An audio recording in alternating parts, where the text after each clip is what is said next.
Telespettatori di Ori 13, buona giornata, ben ritrovati con il nostro quotidiano appuntamento. Quest'oggi parleremo di commercio e piccole imprese che 2019 sarà.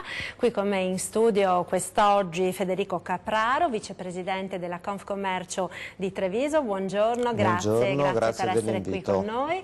E più tardi ci raggiungerà anche Ivan Palasgo, presidente di Apindustria Venezia. Allora, che 2019 sarà? Tra timori e prospettive ci sono dei dati. La Confcommercio di Treviso ha elaborato uno studio, peraltro in prospettiva, quindi partiamo dal bilancio del 2018 per poi proiettarci verso l'anno che è appena cominciato e vedere quelle che sono le aspettative. Capraro, com'è stato quest'anno che si è da poco concluso? Corretto partire dall'analisi per capire come il 2019 vedrà i segni. Si chiude un 2018, ora consideriamo che nel nostro comparto del terziario abbiamo commercio, turismo e servizi che hanno andamenti diversi sia a livello nazionale che a livello regionale e anche in ambito locale. Il commercio al dettaglio è quello sicuramente che segna maggiormente il passo, quindi una maggiore difficoltà. Il trend non è stato positivo per il turismo come nell'anno scorso, che comunque è stato un anno record, ma è stato un trend comunque positivo. C'è invece nell'ambito dei servizi una potenzialità di crescita assolutamente buona. Per quanto riguarda il commercio bisogna anche lì differenziare e considerare diversi ambiti. In questi giorni i dati sono in realtà i dati dei saldi che meritano una considerazione particolare perché evidenziano da un lato come ancora il consumatore cerca il saldo. Sono stati sempre un po' la cartina di tornasole, no? Sì. del commercio, questi primi 20 giorni del nuovo anno per vedere, per tirare un po' le somme, vero? È così, sono ancora cercate, quindi vuol dire che ci sono delle opportunità. Sono comunque delle soluzioni da rivedere perché quest'anno a maggior ragione noi presentiamo dei saldi di fine stagione quando in realtà la stagione è all'inizio. Meteorologicamente parlando il 2018 presentava un novembre che era ancora in realtà un settembre, un autunno pieno, molto di temperature ancora alte, per cui la stagione invernale è iniziata di fatto a dicembre. E se pensiamo che dal 6 di gennaio siamo in saldo di fine stagione, in realtà non abbiamo provveduto alla vendita tramite il saldo, quindi alla svendita dell'invenduto. Abbiamo, ahimè, provveduto alla svendita di quello che c'era ancora in magazzino per la collezione. Peraltro, quindi, se posso permettermi, forse mai come quest'anno abbiamo visto nei negozi delle svendite anticipate rispetto al passato e rispetto al periodo ufficiale dei saldi, tra Black Friday, Black Weekend, chiusure per rinnovo locali piuttosto che escamotage vari di ogni genere. Insomma, le vendite scontate sono iniziate già a novembre di fatto. Il Black Friday, che è un fenomeno che noi importiamo come tantissime altre cose, ahimè, dagli Stati Uniti, è oggi un appuntamento fisso che la gente ormai si aspetta e che è un'anticipazione di ciò che invece tradizionalmente avviene a fine stagione.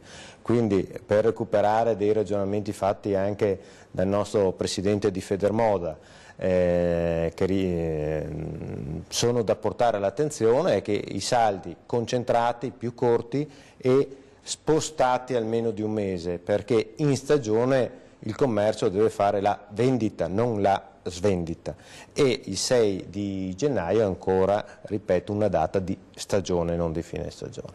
Questo avviene sui settori della calzatura, quindi dell'abbigliamento, i settori della moda. Ci sono altri settori che vivono meno la stagionalità, i numeri non hanno presentato situazioni particolarmente diverse dagli anni passati, e quindi è un 2018 che si chiude su una linea, seguendo una linea che non lascia grandissime aspettative per il 2019, perché ci sono tutta una serie di segnali che vengono, insomma, sono esterni al nostro mondo, arrivano dall'economia, dall'andamento politico, che mettono un po' in preallarme i nostri consumatori, creando della titubanza, insomma, non dando quelle sicurezze, quelle certezze di cui c'è bisogno per essere positivi e essere anche predisposti alla spesa. Alla spesa, nel dubbio uno preferisce tenersi stretto il portafogli invece che magari fare qualche acquisto, magari anche non proprio indispensabile, vista magari una situazione un po' di incertezza. Il consumatore è portato come dire, al risparmio, a cercare di ponderare la spesa, no? L'incertezza porta a questo. Abbiamo registrato dei dati con delle spese medie intorno ai 150 euro, considerato anche un numero di scontrini che non fa capire che c'è un entusiasmo. Ecco. I numeri che abbiamo raccolto sono numeri, ripeto, che riportando le parole dette, fatto il minimo indispensabile, il consumatore ha bisogno di una iniezione di ottimismo, ma di ottimismo che si basa su aspetti veri e reali, e quindi ha bisogno di sicurezze e ha bisogno di maggiori disponibilità, senza entrare nel merito di questioni politiche ben più grandi, ma questa è la necessità di una categoria, perché è la necessità dei consumatori della categoria, maggiori disponibilità di spesa. Ecco, questo quindi il sentiment dei consumatori è quello che vi chiediamo come sempre di esprimere, perché a ore 13 naturalmente anche voi telespettatori potete partecipare in diretta con le vostre telefonate oppure scrivendoci sulla pagina Facebook di Antenna 3. Il numero per le chiamate lo vedete in sovraimpressione, 0422 1626 798 per intervenire in diretta. Dicevamo Capraro delle spese, di come vengono ponderate. Un focus particolare in questa analisi che voi avete effettuato riguarda l'auto, un settore sicuramente molto importante e una spesa sicuramente anche molto importante per le famiglie. Naturalmente non è che si cambia l'auto tutte le settimane o tutte le stagioni. Il mercato dell'auto che per quanto riguarda insomma il bilancio del 2018 non dà proprio dei segnali entusiasmanti. Da settembre in poi c'è stato un calo particolarmente marcato in provincia di Treviso rispetto anche alle altre province del Veneto. È corretto, è un calo del 6,28% a Treviso sulle immatricolazioni.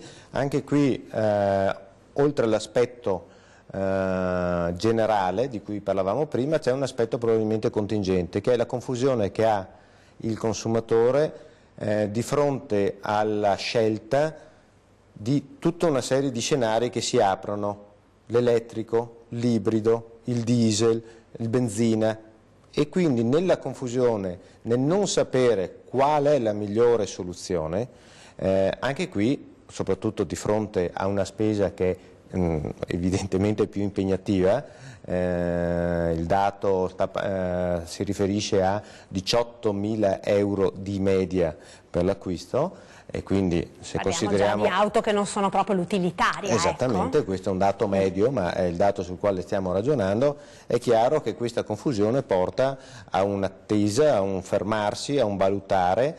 Il ragionamento che abbiamo posto all'attenzione dei consumatori è stato proprio questo da parte del nostro presidente di categoria Giorgio Sina. Continuiamo ad avere la buona abitudine di valutare il reale fabbisogno, e quindi quanti chilometri percorriamo in un anno, e lì troviamo la risposta per capire qual è l'auto più adatta, indipendentemente dagli scenari che si aprono, che sono appunto l'elettrico, però con numeri bassissimi al momento, per cui non sono scenari apocalittici di qui a breve quelli che vedranno cambiare il settore dell'auto. Sì, peraltro insomma c'erano state delle incertezze anche proprio all'interno della manovra di bilancio, no? Che hanno fatto ovviamente forse, come dire, rallentare in qualche modo la decisione di comprare l'auto, non sapendo se ci sarebbero state queste penalizzazioni per determinati tipi di veicoli piuttosto che degli incentivi per gli altri, quindi magari una famiglia prima di impegnarsi in una spesa così importante come quella dell'acquisto dell'auto pondera l'acquisto, e questo potrebbe in qualche maniera spiegare questo rallentamento che c'è stato, questo calo delle immatricolazioni e delle vendite quindi negli ultimi 3 mesi dell'anno. Questo è un aspetto, e il secondo aspetto, teniamo conto che questi numeri sono influenzati anche da tutto un mercato del chilometro zero, cioè di immatricolazioni che vengono fatte da parte delle concessionarie che poi rimettono sul mercato l'auto, che quindi influenzano a distanza di un mese il numero di immatricolazioni che vengono fatte, per cui al di là del dato va fatta un'analisi poi più precisa, ma in termini di vendite finali al consumatore sicuramente c'è un rallentamento. Ecco, abbiamo una telefonata in linea, sentiamo chi ci chiama. Pronto, buongiorno. Pronto, buongiorno. Buongiorno, chi parla? Io ho un negozio di calzature nel comune di Paese.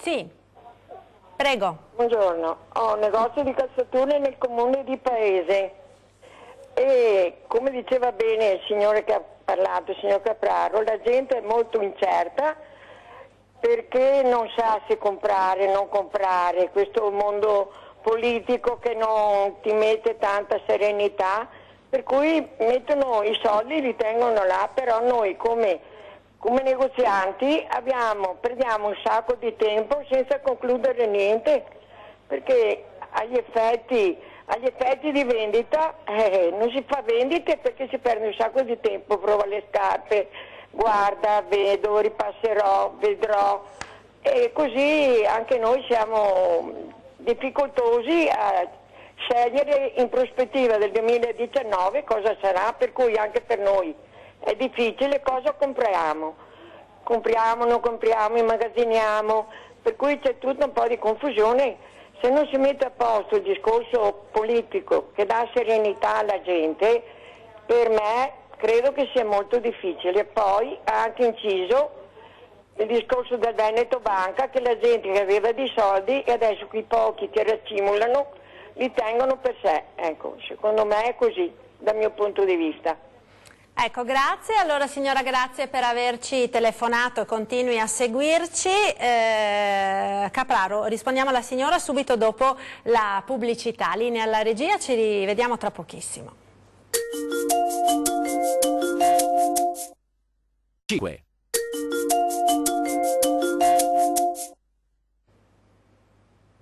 Ore 13, eccoci nuovamente in diretta, siamo qui in studio con Federico Capraro, vicepresidente della Confcommercio di Treviso. Stiamo parlando di commercio, di come è stato il 2018, di quelle che sono le prospettive per il 2019. Prima della pubblicità la nostra telespettatrice, dottor Capraro, poneva dei problemi. Ha un negozio di calzature, le vendite come abbiamo visto sono così, c'è questa poca propensione insomma, del consumatore a spendere per quello che non è strettamente necessario. Questo ovviamente ha delle ripercussioni sui commercianti e anche per esempio per quanto riguarda gli acquisti. Uno non sa bene come regolarsi, quanta merce acquistare, quindi è tutta una catena, no, di problemi che poi si legano uno all'altro. Sì, questo disorientamento del consumatore porta anche a un disorientamento di colui che deve approvvigionarsi, quindi del commerciante che deve fornire al consumatore delle soluzioni per la stagione successiva, così come questo pessimismo, questa titubanza, questa poca propensione alla spesa nella catena che si autoalimenta, ahimè, porta anche in capo all'esercente tutta una serie di dubbi, di perplessità e di attenzioni. Proprio perché c'è una stagione che avanza e alla quale bisogna fare fronte. E quale sarà quindi la disponibilità e quale sarà la propensione alla spesa. Ecco. Questi aspetti sono aspetti che sono stati correttamente evidenziati, che hanno delle ragioni macroeconomiche, una è stata detta, e anche delle ragioni contingenti. Su quello chi, come il commerciante, in prima linea, ha il polso della situazione, ha di fronte il proprio cliente che conosce da anni, perché la nostra clientela è una clientela di fidelizzati, di affezionati che vengono da noi per il servizio, per le attenzioni che diamo, è sicuramente colui che è più avvantaggiato nel valutare questo, ma riconosco quello che viene detto, cioè riconosco che c'è una difficoltà nel capirsi, perché avremmo bisogno di segnali chiari, di prospettive. Invece le stime continuano a essere riviste a ribasso, le stime di crescita, che se sono a livello generale non è che il nostro territorio sia esente da queste dinamiche. Io facevo prima un ragionamento più allargato anche a turismo e servizi, per dire che tutto sommato viviamo in un territorio che rispetto al panorama nazionale presenta delle situazioni più positive, ma non siamo esenti dalle dinamiche. I passaggi che vengono fatti, i decreti che vengono emessi, e non mi riferisco solo al decreto dignità, sono interventi, noi rappresentiamo una categoria economica, sono interventi che non parlano di sviluppo, e questo noi lo lamentiamo. Il Paese, la Regione, anche il nostro ambito territoriale, che pur, ripeto, presenta situazioni molto positive, ha bisogno di politiche di sviluppo, proprio per far fronte a queste necessità che ci sono e proprio per mettere, ripeto, i consumatori nelle condizioni di consumare. E questa è una critica che è stata mossa non solo dalla Confcommercio, ma dalle principali sigle che rappresentano il mondo produttivo e imprenditoriale del nostro territorio, dagli industriali agli artigiani, tutti insomma vedono con una certa preoccupazione, no? Questo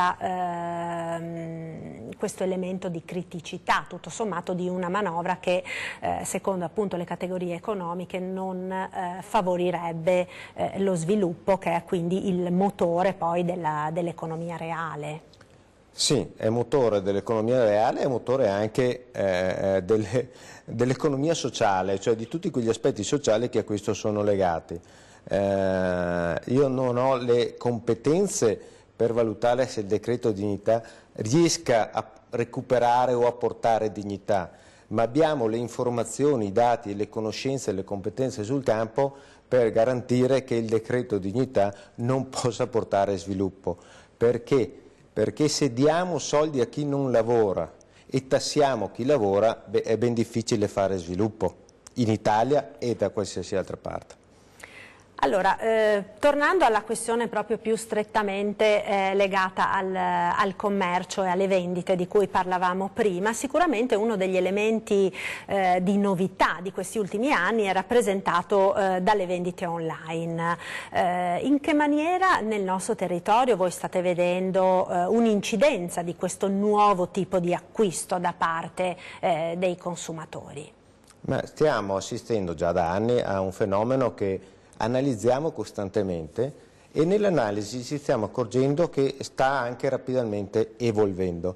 Mentre fino a qualche anno fa consideravamo le vendite online e le vendite dirette come due mondi e due modalità di vendita completamente diverse, oggi questo modo di essere, modo di vivere costantemente connessi mescola l'aspetto online e lo fa interagire costantemente con quello offline, per cui vediamo e assistiamo a delle vendite che sono non più così nettamente distinte, perché alcune vendite online vengono fatte all'interno dei negozi, alcuni negozi tradizionali di dettaglio si sono giustamente, e questa è la frontiera, organizzati col proprio sito per la vendita online, per cui si va nel negozio... Quindi procedono su piani paralleli, diciamo. Sì, e anche molti piani complementari tra loro e che si intersecano, perché, ripeto,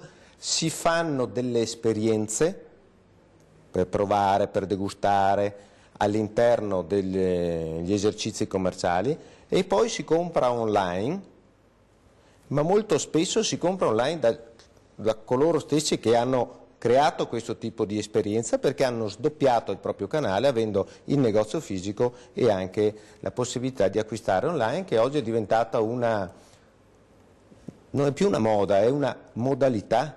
Oggi si acquista online per tutta una serie di facilità che il consumatore ha, che lo può fare in qualsiasi momento, lo fa con degli applicativi che usa tantissime volte al giorno, lo fa con i propri strumenti, il telefonino, lo fa ricevendo a casa la merce, lo fa in qualsiasi, ripeto, ora del giorno o della notte, quando ne sente l'esigenza. Ecco, esiste ancora, mi scusi se l'ho interrotta, una diciamo, tipologia merceologica, perché magari fino a qualche anno fa si acquistava online soprattutto appunto merci tecnologiche, così adesso si comprano anche le scarpe piuttosto che la camicia. Adesso tutto, perché si compravano online quel tipo di prodotti di tecnologia, i servizi turistici si compravano online, oggi si compra online di tutto un po' e un po' di tutto, perché di fatto ci sono i canali per poterlo fare, c'è una certa convenienza, sicurezza, garanzia. Cosa manca?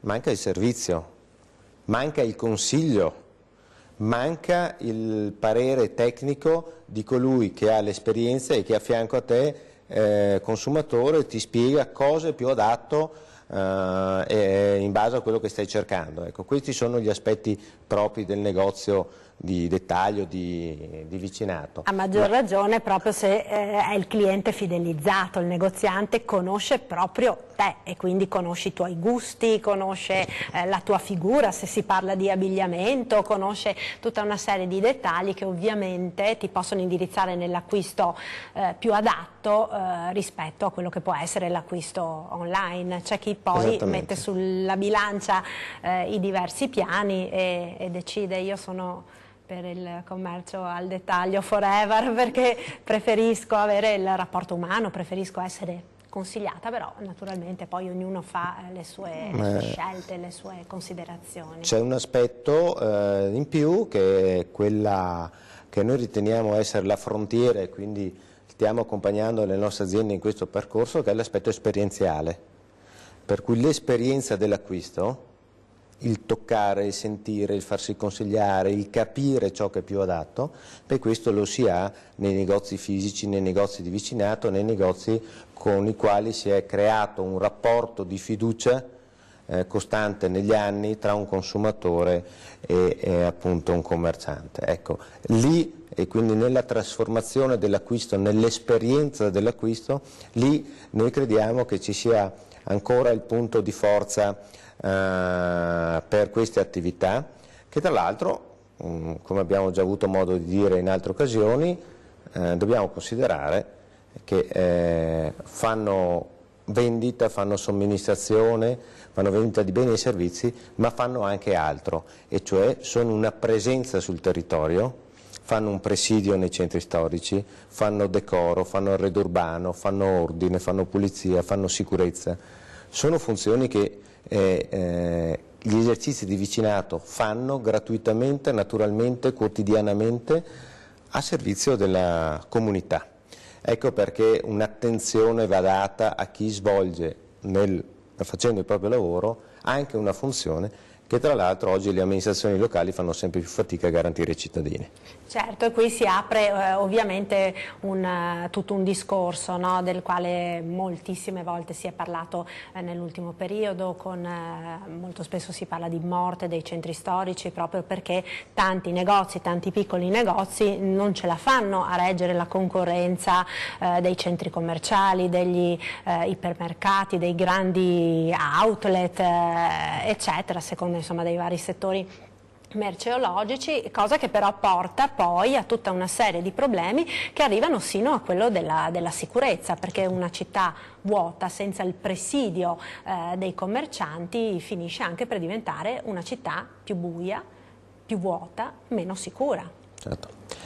Creando dei costi per la collettività, creando dei problemi, ripeto, sociali per la collettività. Ecco perché la pianificazione e la programmazione non può non tener conto di questo aspetto sociale delle attività economiche che noi rappresentiamo, e non può tener conto delle dinamiche demografiche, quindi di una società e quindi anche delle città che stanno ovviamente invecchiando, quindi sempre più vecchi e vecchi sempre più vecchi, quindi numericamente anche in termini di età maggiormente anziani e quindi maggiormente bisognosi di servizi.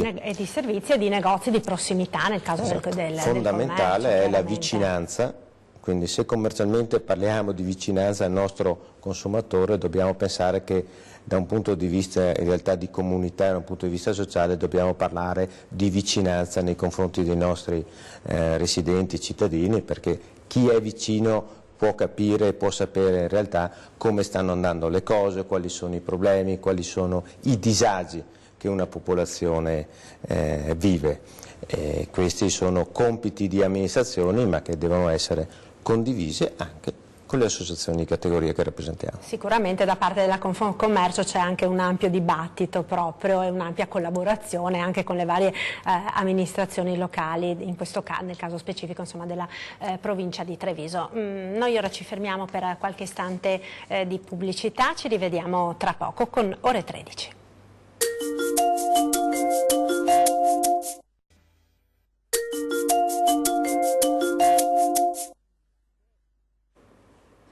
Ore 13, eccoci nuovamente in diretta per parlare di commercio e imprese. Ci ha raggiunto nel frattempo Ivan Palasgo, presidente di Apindustria Venezia. Buongiorno Palasgo, grazie mi per devo essere scusare qui. con la conduttrice e con i telespettatori per il mio ritardo, ma purtroppo è successo un imprevisto, comunque siamo qua. Comunque mi scuso per il ritardo. Nessun problema, non ci siamo persi d'animo, grazie comunque no, per anche essere... perché avevate un ospite di tutto riguardo e che sicuramente non si è perso d'animo.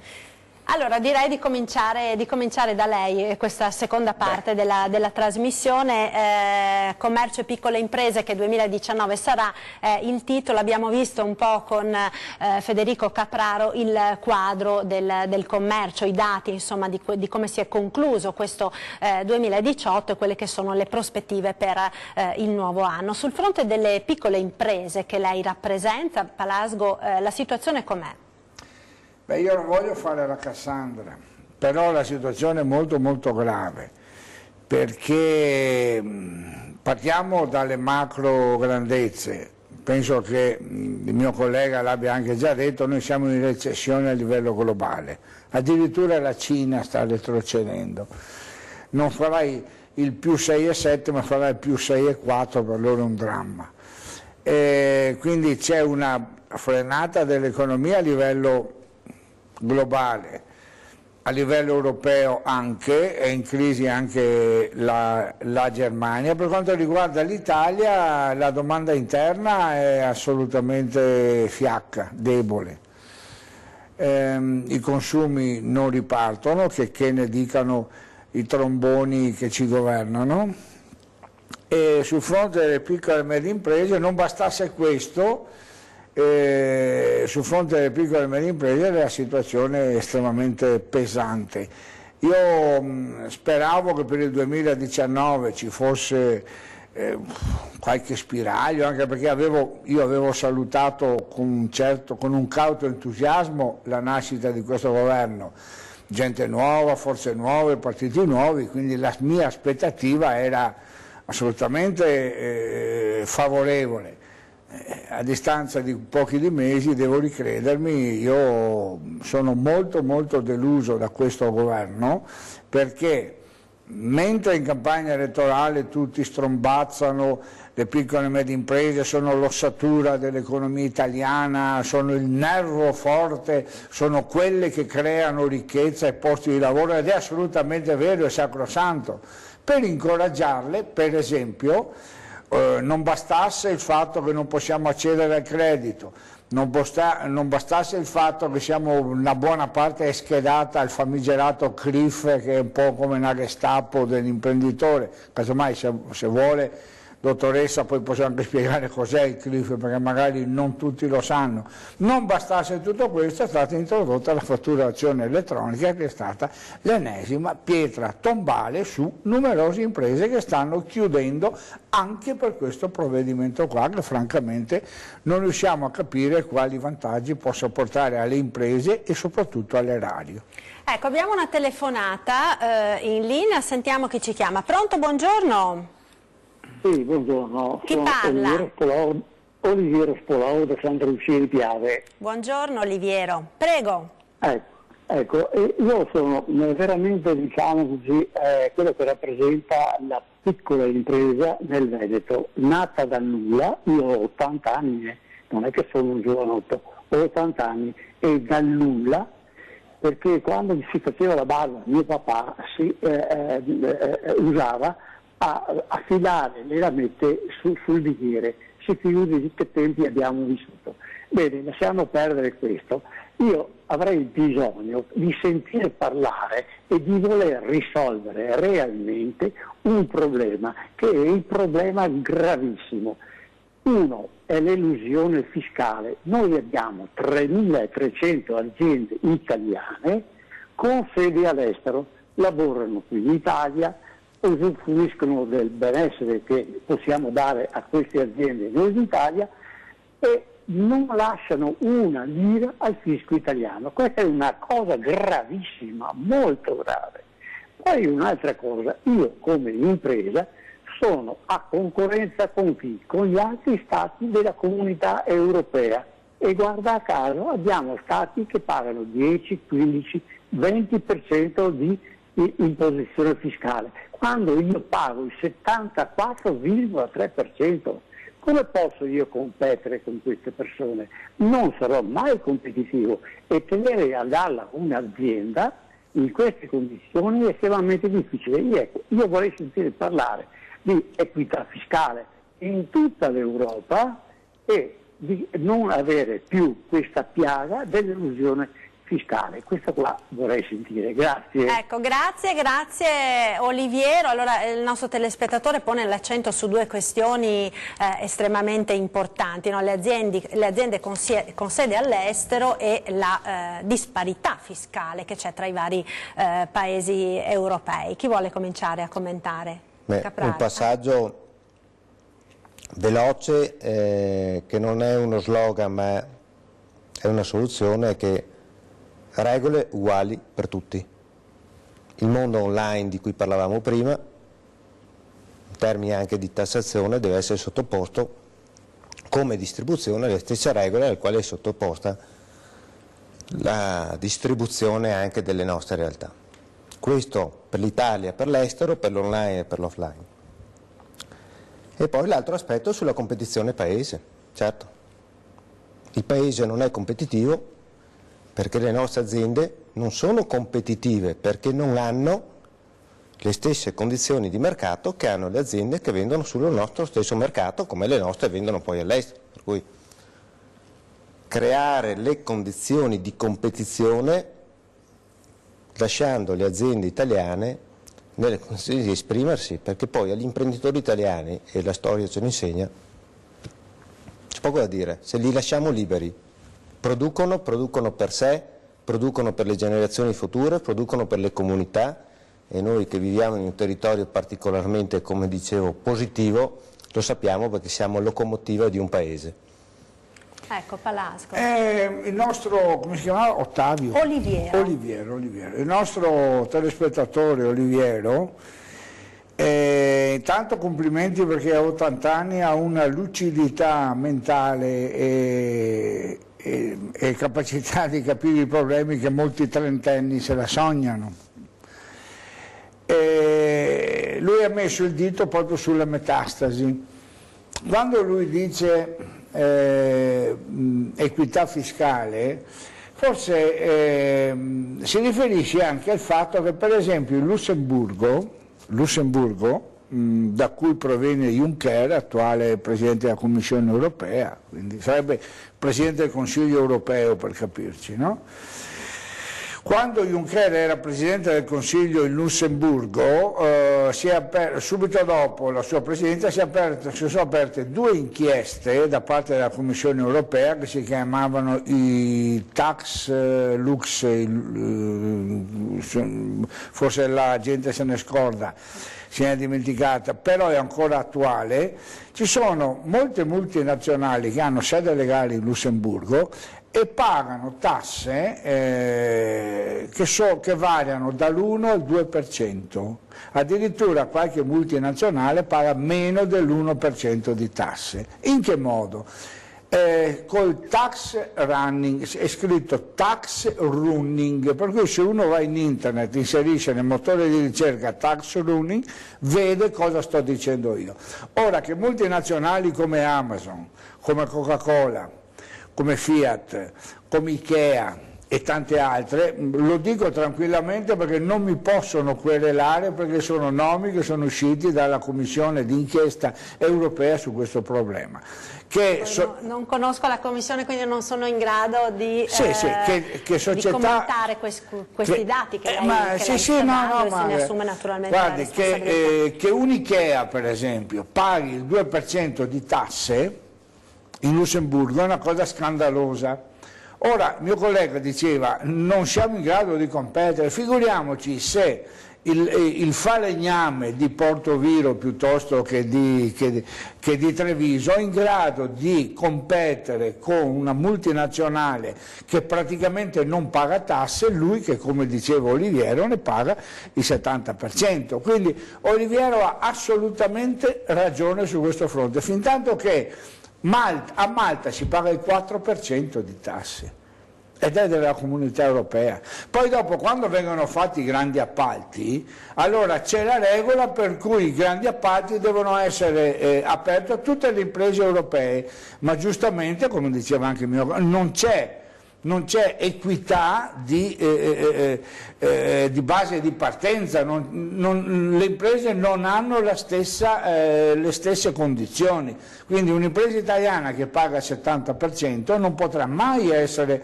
concorrenziale con un'impresa maltese dove si paga il 4%. E su questo non c'è dubbio, non c'è dubbio, insomma, ed è stato evidenziato banale dirlo che è addirittura imbarazzante dirlo. Ecco, allora ci fermiamo ancora per l'ultimo break pubblicitario, restate con noi, ci rivediamo tra poco.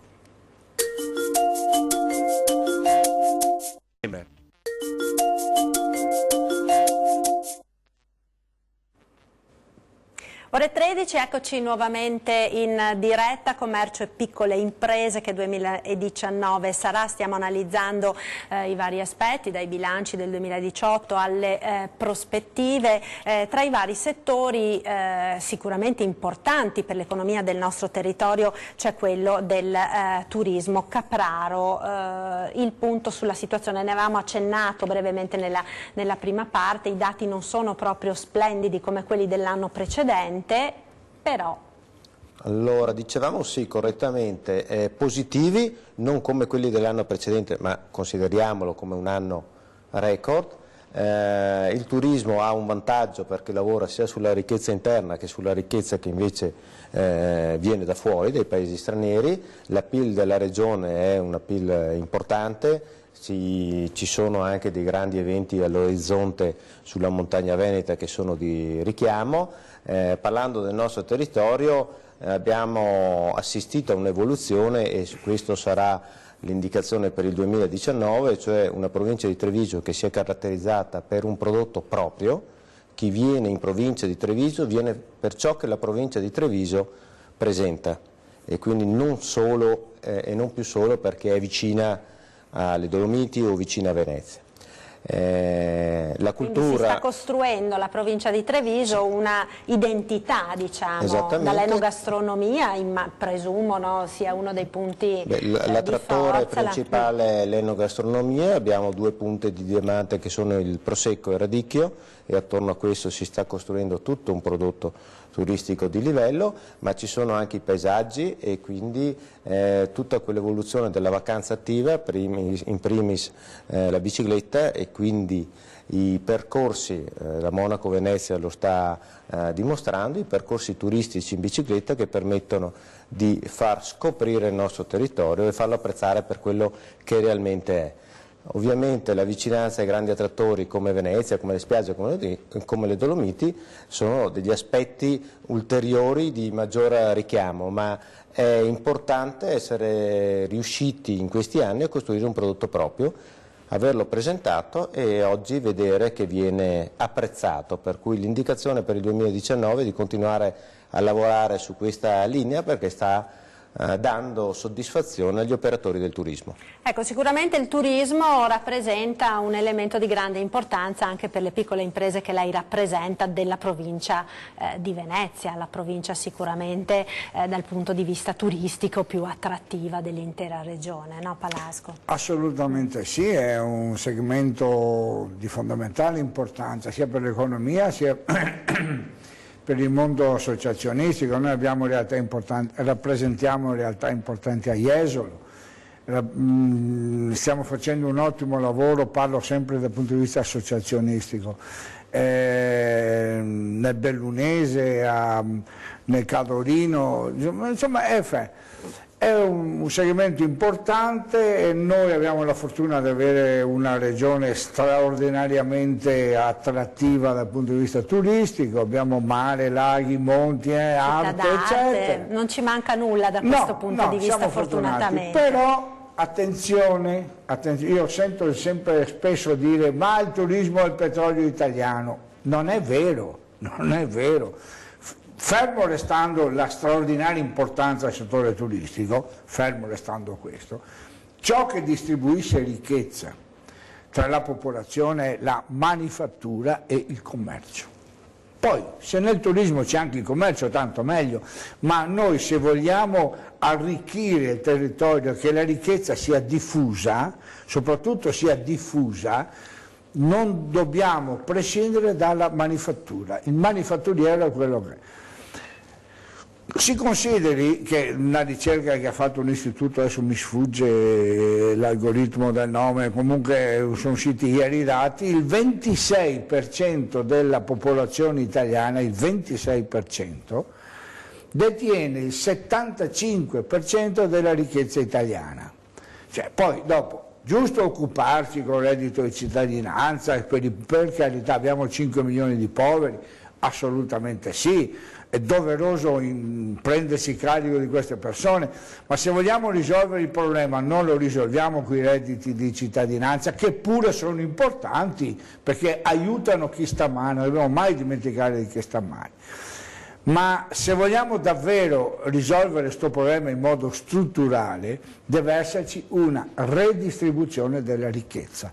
Non può essere che il 20% della popolazione mondiale detiene la metà della ricchezza del mondo, per andare in macro grandezze.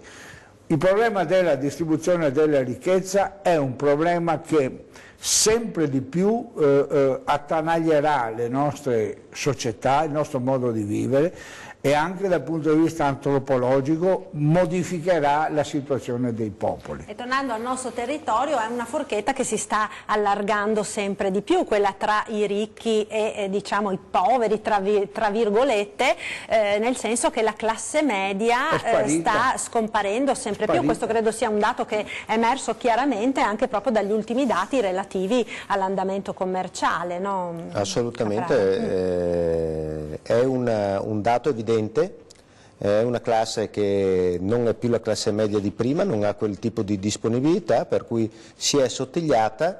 Pochi di questi sono in una classe che si posiziona sul segmento alto e quindi si rivolge al lusso, e molti di questi si sono impoveriti e si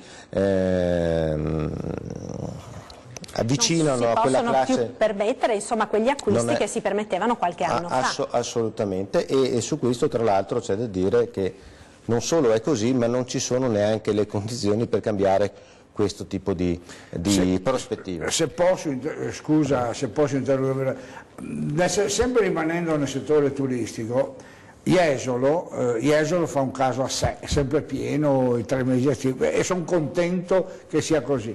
Ma per esempio prendiamo la montagna veneta, Cortina fa un caso a sé perché è il nome che tira, e le Dolomiti, no?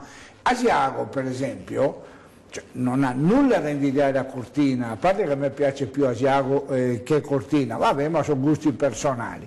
Asiago non ha nulla, però il turismo, siccome io frequento Asiago da 30 anni, forse anche più, io ho notato che il turismo nell'altipiano di Asiago è diminuito numericamente, è diminuito, non c'è più quel movimento proprio che veniva dalla classe media che comprava gli sci al figlio, non aveva problemi a pagare lo ski pass, perché c'era una ricchezza accettabile, decorosa, ecco. Quindi frequentava l'altipiano, si comprava la seconda casa, oppure veniva, ecco, tutta questa classe media è scomparsa e lo si vede proprio nei periodi di vacanza, per esempio in Altipiano d'Asiago. Ma vale anche per molte località del Bellunese, della montagna bellunese, sì, questo esempio. Frequento Asiago, parlo per Asiago, ma quindi scusa se perdonami se ti ho interrotto. Volevo sottolineare proprio questo, la sparizione della classe media, perché il ricco non va a Asiago. O se va a bere un caffè la mattina, torna al pomeriggio, non ne frega nulla. Il ricco prende l'aereo, va alle Mauritius piuttosto che in altre località. Sì, è tutto quel mercato interno, diciamo, esatto, locale, territoriale, che sta soffrendo particolarmente proprio di questo impoverimento della classe media. Allora abbiamo proprio 30 secondi prima di chiudere, quindi un flash a entrambi. Che 2019 sarà? Capraro. Un 2019 in cui siamo ancora più chiamati a spingere, e quindi noi a fianco ai nostri associati spingiamo insieme, perché è l'unico modo per superare un periodo che poi inevitabilmente ci creerà anche delle nuove opportunità, per cui insieme avanti. Palasgo, 10 secondi. Io credo di sposare quello che ha detto il mio collega Capraro. È necessario, indispensabile, imprescindibile, improcrastinabile che i piccoli e medi imprenditori e i commercianti, gli artigiani, si mettano assieme a fare massa critica, perché altrimenti faranno di noi carne da cannone. Ecco, grazie per essere stati qui con noi, grazie a Federico Capraro, vicepresidente della Confcommercio di Treviso, ad Ivan Palasgo, presidente di Apindustria Venezia, grazie naturalmente a voi telespettatori per averci seguito. Buona giornata, arrivederci.